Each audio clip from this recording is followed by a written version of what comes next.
Guys, beritanya guys, lu lihat no. Noel Ebenezer, anggota kabinet Prabowo pertama ditangkap KPK. Ini ada 2 garis bawah yang harus kita kasih tahu sama kalian.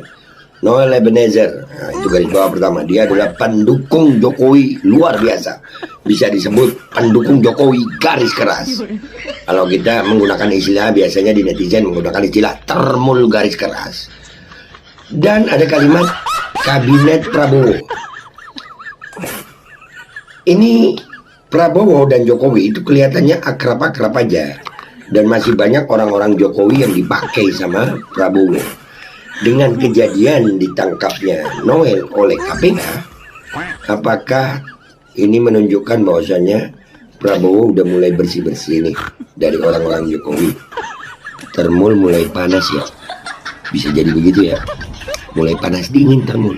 Udah mulai dibersihin. Ngopi yang enak lu mul.